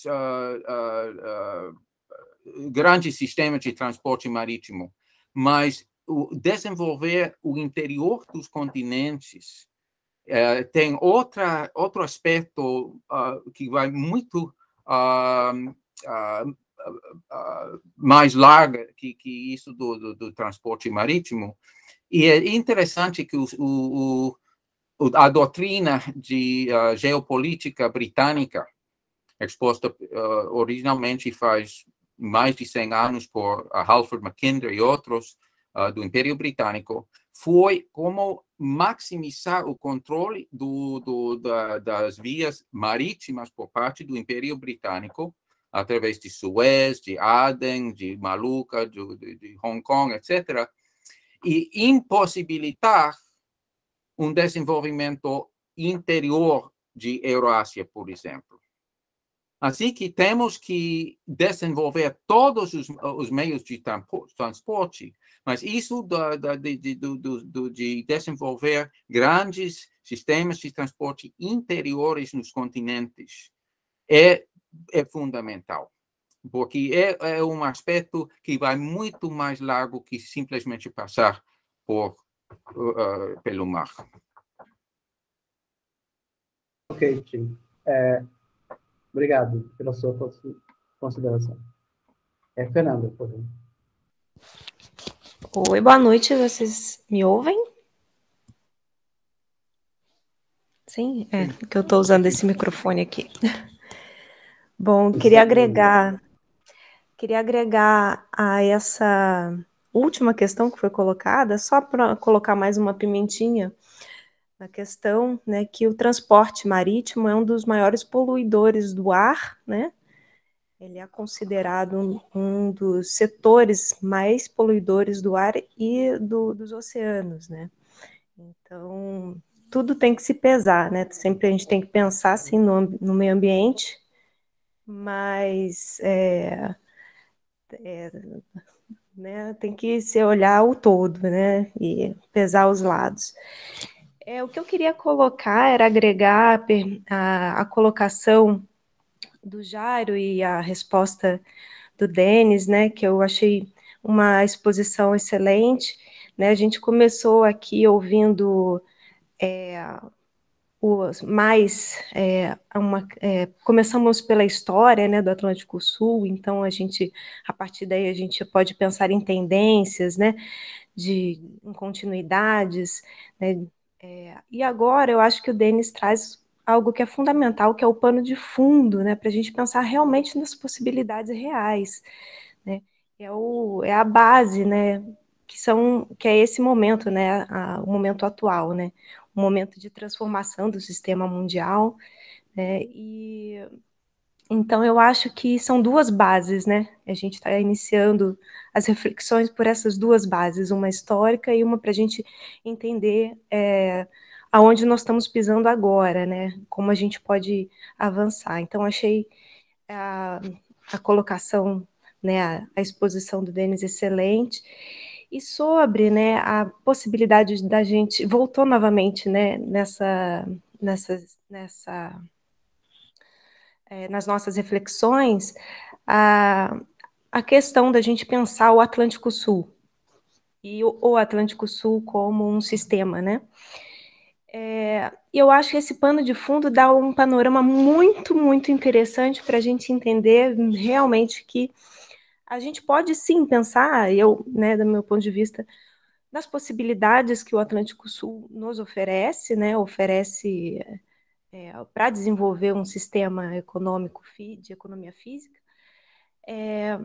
mas a gente não consegue pensar esse sistema isolado, né? E eu entendo perfeitamente, assim, quando o Denis coloca que é para pensar no Atlântico Sul passa por pensar o Pacífico, né? Se a gente pensar que o Atlântico Sul, que os atores externos presentes no Atlântico Sul são predominantemente anglo-saxão, né? E é uma presença, não é uma presença econômica, né? É uma presença militar, né? Também é uma presença física muito forte, né? Porque os Estados Unidos, junto com a Inglaterra, eles controlam as ilhas e as bases de todo o Atlântico Sul, né? Então, assim, claro, a gente pensar todas essas questões levantam muitas questões sobre a nossa autonomia, né? O que nós temos de autonomia para pensar esse espaço. E pensar esse espaço através de um elo com o Pacífico é pensar na possibilidade da gente traçar esse elo, estabelecer esse elo com as potências que estão hoje em ascensão no sistema mundial. Então, eu entendo mais por esse lado, né, a colocação do Denis, né, a gente pensar qualquer possibilidade de desenvolvimento do Atlântico Sul passando pelo Pacífico, porque nós precisamos pensar como integrar esse espaço aos projetos de desenvolvimento da China, né, da Índia, dessas potências euroasiáticas que estão em ascensão e que estão colocando, né, em xeque a hegemonia norte-americana. Agora, a questão que eu quero colocar para Denis a gente, ao longo dos anos 2000, a América do Sul, né, diversificou muito, né, avançou muito nas relações com os países asiáticos, né, Se falava muito, inclusive, né, de como os Estados Unidos foi permitindo, né, que tanta aproximação acontecesse, né, como não tinha uma reação dos Estados Unidos, né, se colocando ou, né, contrário, né, a esse avanço, né, da China na América do Sul, né, individualmente com cada país, a China se tornou o país, o principal parceiro comercial, né, ao longo dos anos 2000 de vários países latino-americanos, e se estabeleceu vários outros acordos, né, de longo prazo com a China, né, com o pré-sal também, né, quando se descobriu o pré-sal. Então, depois, ao longo dos anos de 2010, isso ainda avançou, mas, né, nós estamos ainda na rebarba da contraofensiva norte-americana, né, a esse avanço da presença chinesa na América do Sul.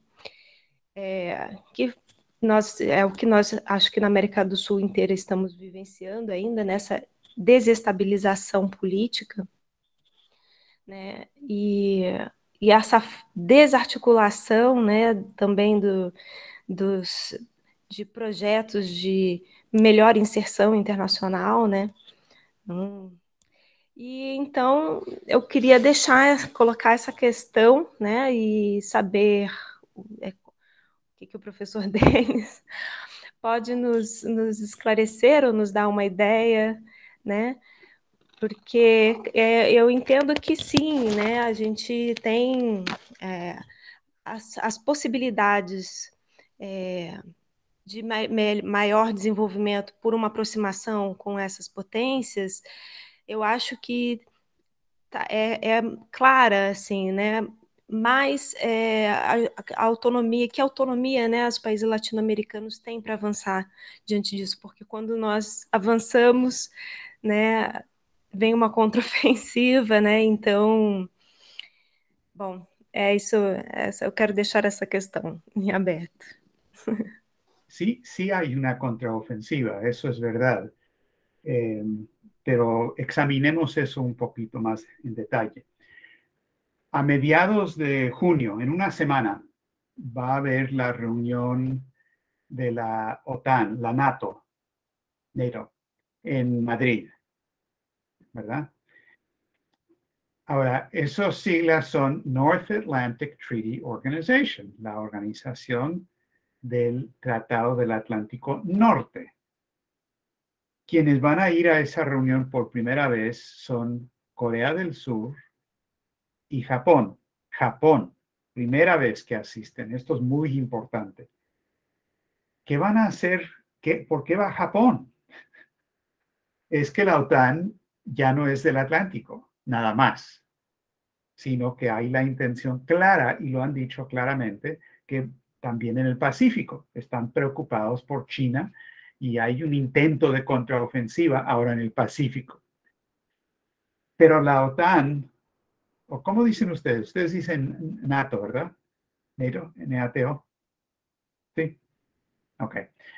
En México decimos OTAN. Está bien. En Brasil también OTAN. En ¿OTAN? Portugal, NATO. Ah, bueno, ok. Bueno, pero estamos en Brasil, entonces OTAN. Está bien. OTAN. Entonces, la guerra de las Malvinas de 1982 fue la manera en que los británicos y Estados Unidos trataron de establecer lo que era la intención de formar la OTAS, la Organización del Tratado del Atlántico Sur. Estaba en discusión en esos momentos de crear una versión de la OTAN, pero en el sur, para tener control geopolítico de todo, justo lo que estabas mencionando. Hubo dificultades, no fue tan fácil establecer una organización, pero la Guerra de las Malvinas fue exactamente eso, fue la extensión y el despliegue de la OTAN fuera de área, decían. Bueno, pero podemos desplegar, actuar fuera de área, es el Sudatlántico. Y claro, es lo que hicieron. Entonces, esa sí es la intención en este momento. Lo que percibes como una contraofensiva me parece es absolutamente correcto que está ocurriendo. Lo que los impulsa y los motiva es una desesperación. Hay histeria en Wall Street y Londres por asegurar que su sistema se mantiene. Entonces están muy insistentes, muy desesperados. Pero el problema que tienen es que no tienen nada que ofrecerle a los países. Nada.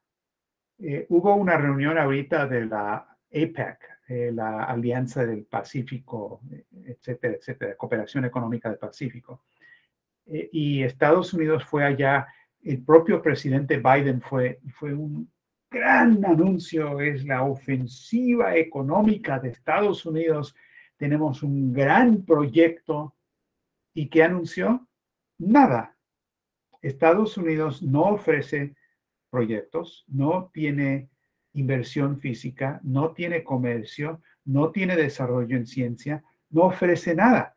Lo que es el nuevo IPEF que construyeron y anunciaron ahí es simplemente una estructura de mecanismos, que hay que actuar bien, que no hay que ser corrupto, que hay que tener democracia, que hay que representar derechos humanos. ¿Desarrollo económico? No hay nada de eso. Entonces, lo que está pasando en estos días, si leen las declaraciones de los principales dirigentes de Asia, de Indonesia, de Malasia, de Tailandia, de Filipinas, están haciendo declaraciones riéndose, mofándose de Estados Unidos, diciendo, pero ¿qué se creen? Vienen acá y ¿qué ofrecen? Nada. No podemos romper con China, nuestro desarrollo económico está con China. Entonces, por un lado, sí, contraofensiva, pero ¿qué ofrecen? Nada. Esto es muy relevante hoy para la Cumbre de las Américas. Va a haber una Cumbre de las Américas en Los Ángeles. Pregunta, ¿quién va a ir? No sabemos. No hay lista de invitados. No se sabe todavía. El gobierno de Estados Unidos no quiere anunciar quiénes están invitados porque hay varios gobiernos en Latinoamérica que dicen que si no invitan a Cuba, Venezuela y Nicaragua, no van a ir. Hay otros que piensan que no tienen razón por qué ir porque Estados Unidos no va a ofrecer nada. Y es verdad, la agenda económica de Estados Unidos para la Cumbre de las Américas son 2 o 3 cosas. Número 1, más libre cambio, más tratados de libre cambio, que no es simplemente libre cambio, es la manera en que los británicos entran a un mercado para tomar control. O sea, eso es, el libre cambismo es la teoría monetaria de la potencia dominante. Es la vieja broma, el viejo chiste. Hay que tener libre cambio y libre comercio. El elefante le dijo al ratoncito. Pues claro, en esas condiciones gana el grande. Entonces, Washington llega proponiendo más libre comercio. ¿Y qué más? Política de inmigración. ¿Cuál es la política de inmigración? Fijar en el lugar de los inmigrantes que se queden ahí. Es decir, cerrar la puerta a Estados Unidos y que se queden allá y que se mueran. ¿Qué nos importa? ¿Qué es lo que está ofreciendo China en comparación con eso? Y es más difícil para China porque Iberoamérica queda más lejos, pero lo están ofreciendo. Lo sabemos por conversaciones directas con gente de China, en Perú y otros lados. Ellos están proponiendo construir un ferrocarril transcontinental y han hecho los estudios de ingeniería desde Santos, llegando hasta Perú, y prestar el dinero, poner el dinero y ayudar a la construcción. Y tienen muchos otros proyectos también. Los países de los BRICS deberían cooperar con China, tienen que hacerlo. Entonces, creo, Fernanda, que sí hay una contraofensiva, pero hay que verlo con un poco de ironía, porque la gran contraofensiva no ofrece nada. Amenazan, tienen poder militar, pueden expulsarte del sistema financiero, del sistema SWIFT, pueden hacer lo que le hicieron a Rusia, pero lo que Rusia está demostrando, como nosotros siempre hemos dicho, sí hay vida después de la muerte del Fondo Monetario Internacional. Los países sí pueden vivir sin el sistema de Wall Street y de Londres. Entonces, creo que el tema que planteas es muy significativo, pero creo que hay que tener cierta ironía para entender lo que realmente está pasando.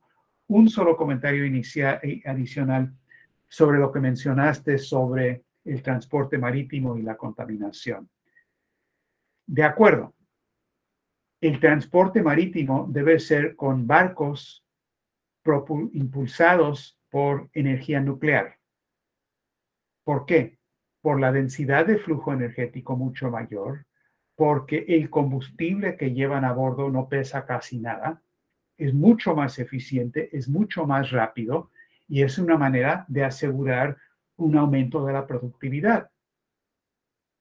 La energía nuclear no es un problema de contaminación. Se ha armado todo un escándalo sobre esto, en particular para asegurar que los países del tercer mundo, como ustedes, nunca desarrollen energía nuclear. Para decir, no se puede, no se puede.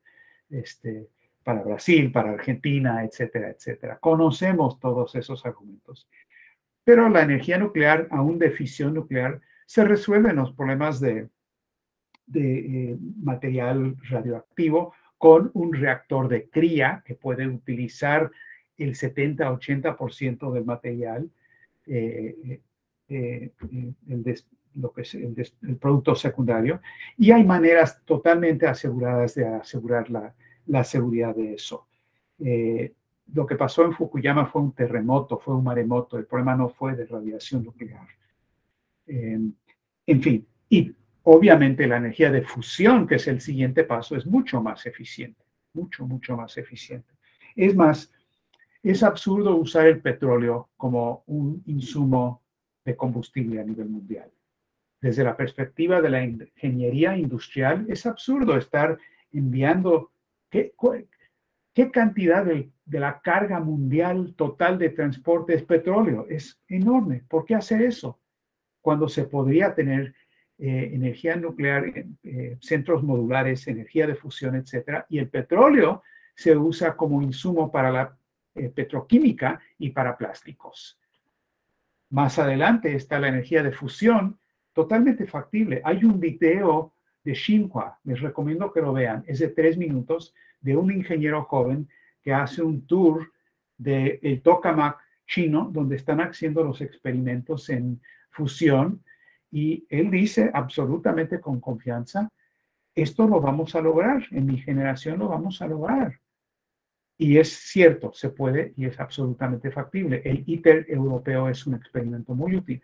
Con energía de fusión se desarrolla una tecnología todavía más avanzada que se llama la antorcha de fusión, que se puede utilizar para separar electromagnéticamente los elementos de minerales y materias primas y separarlos en sus elementos primarios. Es una nueva forma, es un avance tecnológico total en minería y también control de basura, de contaminación y todo lo demás. Con una antorcha de fusión no hay problema. Y la humanidad siempre ha avanzado así. Lo que parecía imposible y un sueño se vuelve realidad si nos dedicamos a ese propósito, si fomentamos esa capacidad única del ser humano y de los jóvenes en particular para desarrollar esas capacidades. Entonces yo creo que todo el transporte marítimo debe cambiar y entre otras cosas mejoramos el medio ambiente. Ok, Denis. Fernando, tem mais alguma consideração? Eu acho que você passar para o professor agora Carlos passar para Mó. o professor Carlos agora e depois eu passo para o Jair. Não, eu só queria só falar, porque nós estamos gravando, professor. Você queria se apresentar, por favor, porque a gente está gravando. A Fernanda é nossa parceira da gente, faz a gentileza.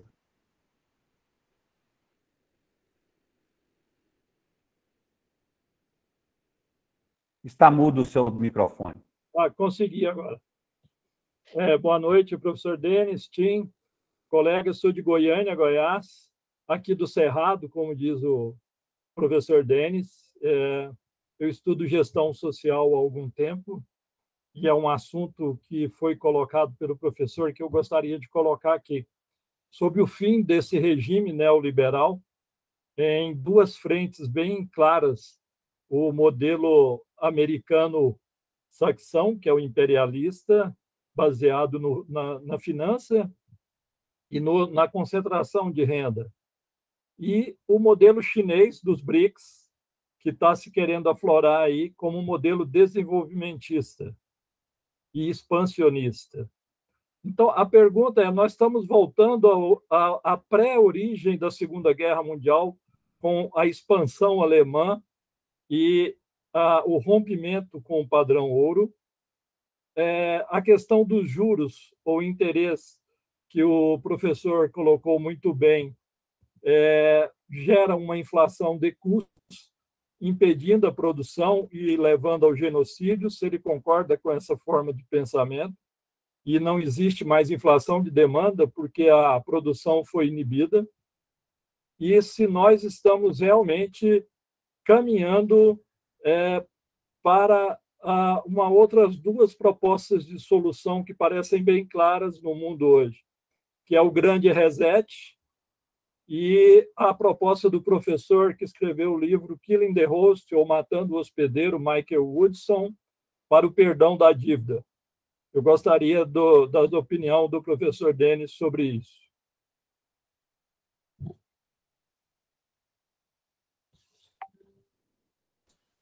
Hay una diferencia muy grande. Sí, me pueden oír, ¿verdad?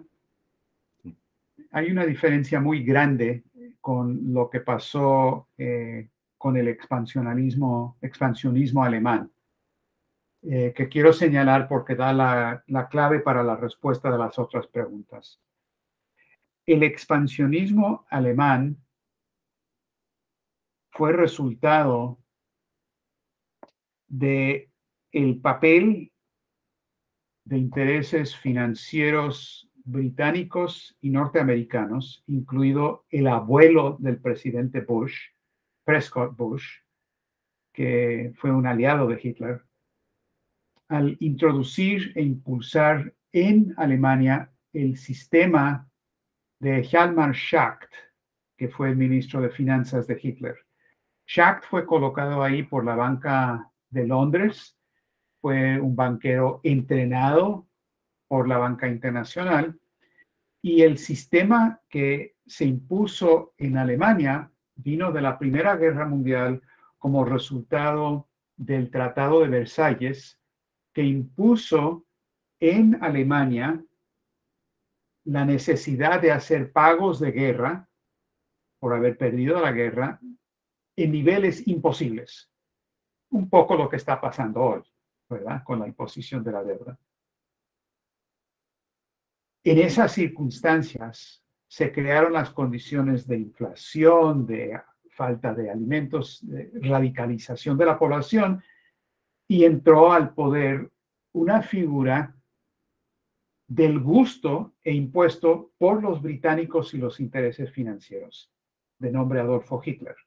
Esto requiere toda una discusión más amplia, pero lo digo porque hemos escrito libros al respecto. Es más, la señora Helga Sepp-LaRouche, la viuda del señor LaRouche, escribió un libro de la historia de su país, de Alemania, que se llama The Hitler Book, el libro sobre Hitler, que habla de cómo los británicos fueron claves en imponer esto. Ahora, lo que hizo Schacht en Alemania fue imponer un sistema de saqueo y destrucción de la población alemana y de violencia al exterior, de conquista al exterior, para mantener esa burbuja y para hacer los pagos de Versalles.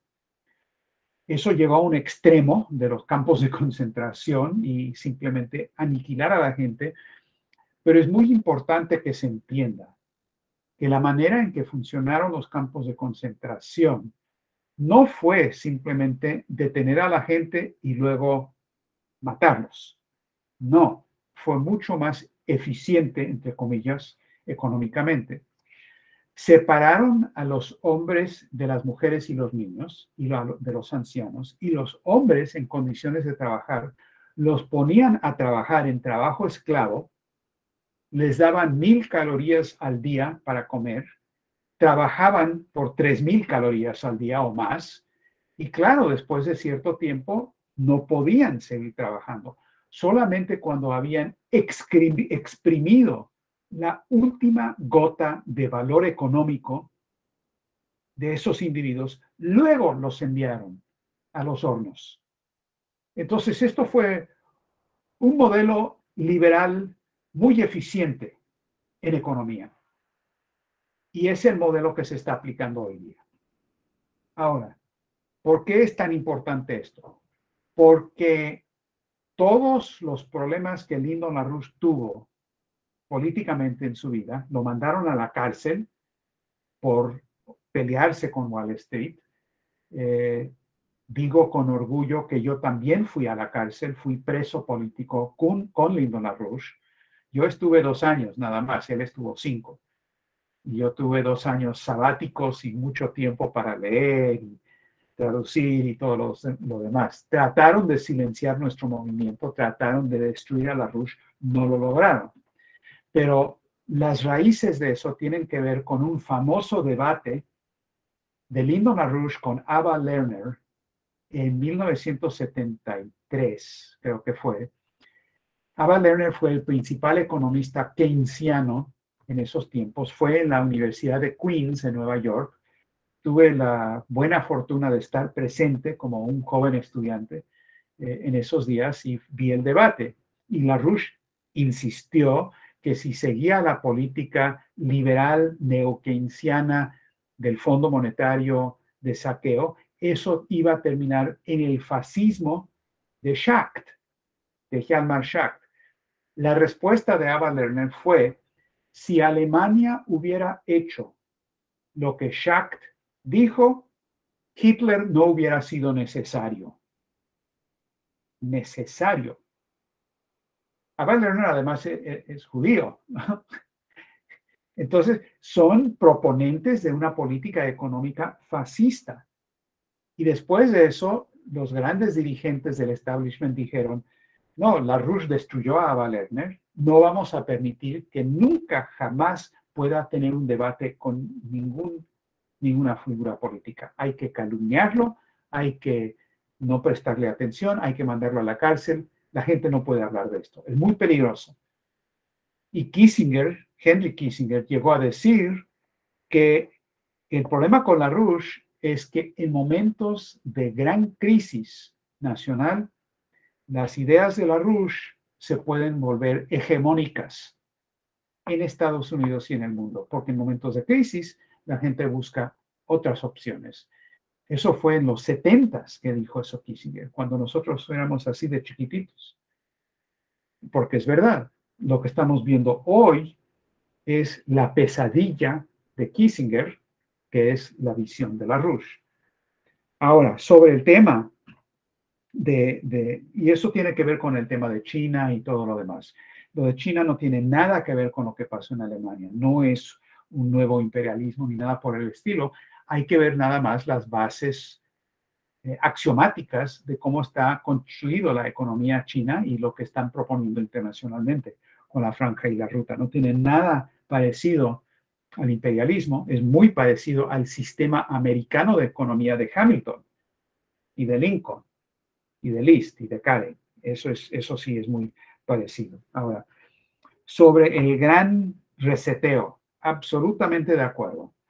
Lo que está pasando hoy es el gran reseteo, porque lo que trataron de lograr en COP26 con el gran reseteo y la canalización de billones de dólares hacia la nueva burbuja verde, y que no lograron del todo, y la desindustrialización, la descarbonización, la despoblación también, que no lo lograron por completo, es exactamente lo que están haciendo hoy día. Porque las sanciones y el desacoplamiento, las sanciones contra Rusia, la guerra económica en contra de China, quienes están sufriendo eso no son tanto los rusos y los chinos, Sí, cuesta, pero no va mal. Rusia no va mal. Miren nada más lo que ha pasado, o China. Los que están sufriendo el efecto de eso son Europa, Estados Unidos, vean la economía de Estados Unidos, y los países del sur, que es donde hay hambruna y sufrimiento. Yo creo que esta es la intención de las sanciones. La intención es el reseteo. Este régimen de sanciones y de guerra y de desacoplamiento de China y de Rusia, de la economía de Occidente, es para producir la destrucción de esos países, pero el gran reseteo de Occidente también. Y la desindustrialización, y es lo que estamos viendo. Entonces, este no es un error de su parte. Esto es la intención. Están buscando una desindustrialización planetaria y lo están logrando. El problema de Michael Hudson y otros es que, como muchos, ¿no?, tienen una crítica en partes correcta y señalan el problema, pero no tienen solución. No tienen solución. No tienen una alternativa como la Rush ha planteado con las 4 leyes y los 4 puntos de cómo reorganizar el sistema internacional por bancarrota para lanzar un nuevo proyecto de desarrollo industrial e infraestructural internacional. Se quedan en la crítica. Y hay muchos lugares en Internet donde uno puede encontrar mucha gente que promueve teorías de conspiración y que esto y lo otro, y cosas interesantes. Yo creo que hay que ver eso. Pero si uno se queda en eso nada más, eso produce el pesimismo y la desesperación, porque ¿qué nos dicen de lo que hay que hacer? La imagen que comunican es que el enemigo es todopoderoso, está haciendo todo, es una gran conspiración, ¿y qué podemos hacer nosotros? Simplemente decir que están conspirando para destruirlos. No, lo que se puede hacer es lo que está pasando para construir una alternativa a esto. Y eso es lo que siempre ha sido la propuesta de Lyndon LaRouche y por qué Kissinger dijo que LaRouche puede ser muy peligroso bajo condiciones de colapso del sistema. Y eso es lo que estamos viendo ahora. Mencionaste muchas cosas, no creo que pude responder a todo, pero espero que por lo menos haya tocado algunos de los puntos, Carlos. Eu me permito estender um pouquinho mais. O senhor tocou na bolha especulativa que está aí para estourar, porque ela não foi resolvida em 2008. Se ela realmente estourar, o senhor acredita que a reconstrução global ela passará pelos modelos implementados na Alemanha pós-guerra por Ludwig Erhard? Não sei se o senhor conhece, deve conhecer bem. A outra coisa que o senhor tocou bem sobre as frentes chastianas alemãs. Se esses modelos em economias como a China, num primeiro momento, não foi implementado um trabalho quase que escravo de várias horas, de várias frentes. E se esses modelos, que foi uma luta entre o Soros e o Xi Jinping sobre mercados abertos e mercados fechados, se o senhor pode falar um pouquinho sobre isso.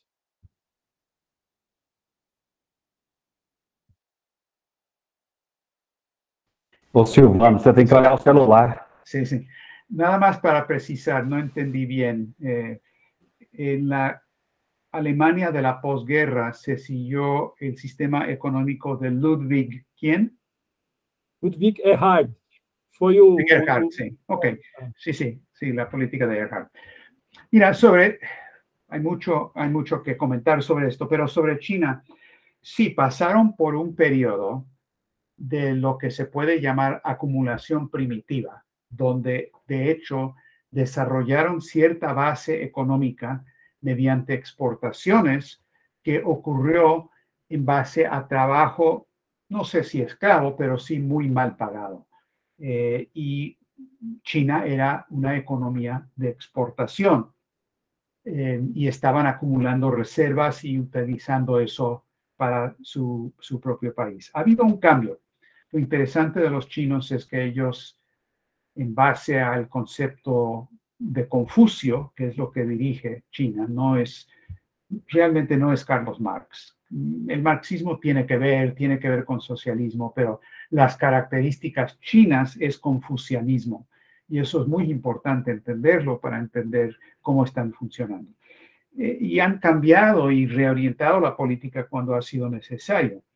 Ellos entendieron que esta política dominada por las exportaciones no iba a poder seguir funcionando porque tenían un problema de su mano de obra que no estaba siendo calificada, no se estaba desarrollando.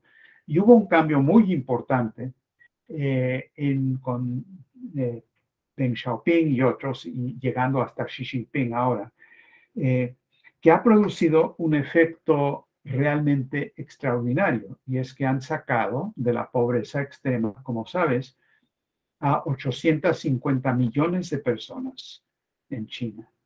Ahora, uno puede hacer sus críticas y decir que, bueno, solamente lo sacaron de la pobreza extrema, pero siguen habiendo problemas de cierta pobreza. Eso es verdad.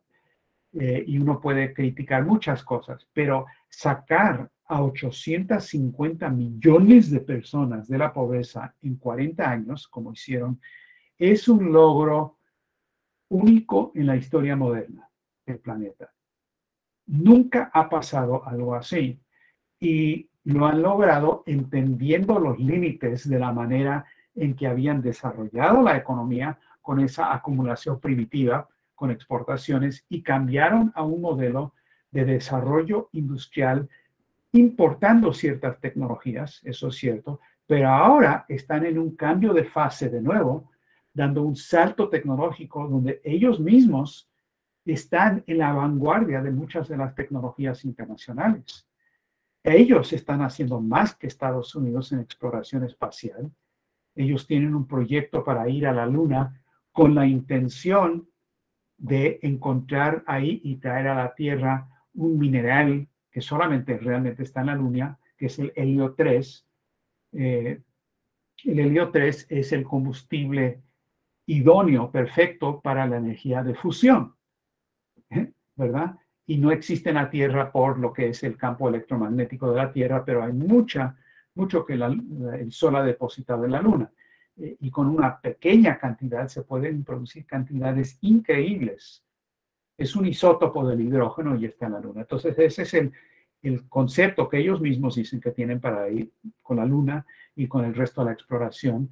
Ellos han desarrollado capacidades ferroviarias de tecnologías de alta velocidad que Estados Unidos no tiene. Están haciendo cosas en áreas científicas que en Occidente simplemente nos hemos olvidado. Y se están moviendo hacia adelante. Hay un concepto de progreso y avance en ese país que yo tengo la confianza que van a ir corrigiendo los errores que sí existen. Pero es un modelo muy diferente a Alemania, en la Alemania de Hitler. Si te refieres a la Alemania posguerra, lo que hizo Erhard, eso es algo interesante. También Adenauer después de Erhard, y se basaba en un concepto muy relacionado a lo que hizo Franklin Delano Roosevelt.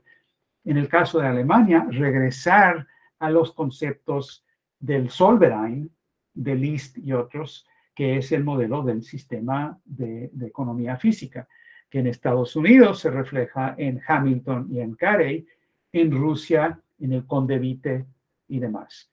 Entonces, en China, lo que propuso Sun Yat-sen cuando a principios del siglo, Sun Yat-sen, las ideas, no sé si has visto, Carlos, los mapas que hizo Sun Yat-sen de ferrocarriles de China en los años 1910, 20, 30. Está así de ferrocarriles por toda China que estaba proponiendo. Y el concepto de Sun Yat-sen explícitamente fue basarse en el modelo del sistema americano de Lincoln. Explícitamente. Es muy curioso que Sun Yat-sen ahora ha sido retomado en la China comunista, es decir, la China del sistema americano de economía.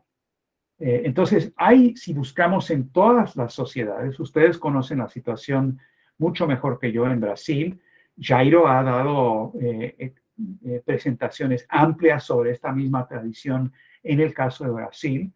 claro, con diferencias y matices en cada lugar, pero si miramos en el mundo entero, vamos a encontrar raíces conceptuales e históricas que comparten esta idea del desarrollo soberano en base a la industrialización con tecnología avanzada. Esos son los aliados naturales de nosotros, de todos nosotros que queremos cambiar este mundo. Y los vamos a encontrar en Alemania. Antes de Erhard estaba Lautenburg, que fue una persona que en la Alemania de la guerra se opuso a Hitler, se opuso a Schacht en los años 20, 30 y demás, que fue una figura que tenía esta misma idea que estamos hablando ahora mismo. Ô, Silvano, você me permite intervir aqui? Não, é porque é o seguinte, o horário nosso combinado é 8 horas. É interessante você perguntar, eu me estou perguntando, né? Se tem fazer as considerações finais, e aí você convida as pessoas aí para a próxima, né? A gente faz mais uma rodada, e aí você encerra, faz a fala final, Silvano, e chama as pessoas para a próxima sessão, que é em julho, tá bom? Ok, obrigado. Eu gostaria de saber se tem mais alguma pergunta, para fazer alguma consideração, e se não tiver ninguém, né, para fazer alguma pergunta, o professor Denis fazer uma consideração final. No, simplemente agradecer la oportunidad de nuevo de tener una discusión muy interesante de nivel sobre los problemas más agudos que enfrentamos a nivel mundial. Yo encuentro que estos intercambios son muy fructíferos, muy útiles, y lo único que pienso es que tenemos que garantizar que esto siga y que se extienda y que se vuelva más amplio. En base a eso, los convido a todos a participar en la conferencia del Instituto Schiller el 18 y el 19 de junio próximo, y el link, el enlace está en el chat. Si no, el profesor Jairo seguramente tendrá la información. Ahí habrá interpretación simultánea, si no entienden inglés, al francés, al alemán y, por supuesto, al español. Y ya sé que sí entienden español, porque han sido muy gentiles conmigo. Muchas gracias. Obrigado, professor. Nós vamos agora fazer o encerramento, né? Agradeço a todos que participaram, agradeço ao professor Denis, né, pela grande exposição, e a todos que participaram e colaboraram com as suas perguntas e que estiveram presentes. E convido a todos para a próxima sessão, no dia 2/7, que terá como tema relações entre economia e política no Atlântico Sul. Panorama atual, com o professor Januel Gonçalves, da Universidade Federal Fluminense. Eu gostaria, então, de dar boa noite a todos e agradecer a todos pela participação. Muito obrigado.